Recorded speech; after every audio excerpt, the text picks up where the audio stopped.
I'm going to be doing only one thing. I shall begin to sing what I must sing eternally, the mercies of the Lord. These are the words of Saint Thérèse of Lisieux. As she begins to tell the story of her life, Thérèse continued to sing the mercies of God until the day she died. And even after her death, her song continues. Okay, this all sounds beautiful, but what is Thérèse talking about? The main point is this. The God we believe in is the God of mercy. This is mentioned many times throughout the Bible and is shown throughout the history of God delivering the Israelite people and all people. The God who made and has control over the entire universe and everything within it is mercy, as in all mercy has its source in Him. This mercy is necessary because we turn away from God and His ways. We choose to go against Him and the commandments and teachings He gave us to guide us. Instead of punishing us, though, God shows us mercy by calling us and leading us closer to Himself. He who is our greatest good and all our well-being. In the scriptures, God speaks through the prophet Hosea saying, I desire mercy, not sacrifice. Jesus quotes this passage when calling Matthew, the tax collector, to follow Him, and explains it further saying, I did not come to call the righteous, but sinners. Sinners. He means us. Jesus calls us to Himself, and He's God incarnate, even though we turn away from Him. This mercy is available for every person, every one of us, should we choose to accept it.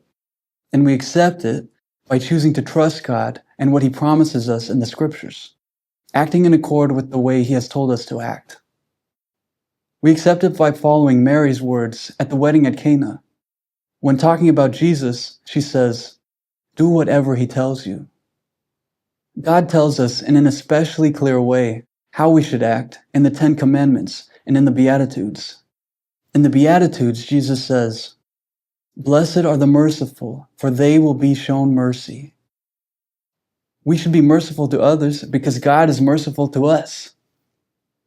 Jesus also tells us this by teaching us how to pray to our Father in heaven, saying, Forgive us our trespasses as we forgive those who trespass against us. God shows us mercy according to how we show mercy to others. Needless to say, this is pretty important. It's also important that we spend time with God alone in prayer. One thing we should remember is this. God always takes the first step toward us. The second belongs to us, to choose. He offers us this mercy before we even realize we need it.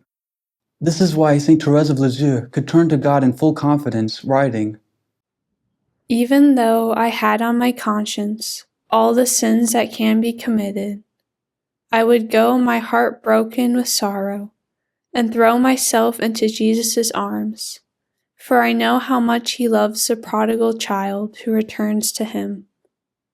That was written just a few months before Thérèse's death. In fact, the theme of mercy is central to all of Saint Thérèse's writings.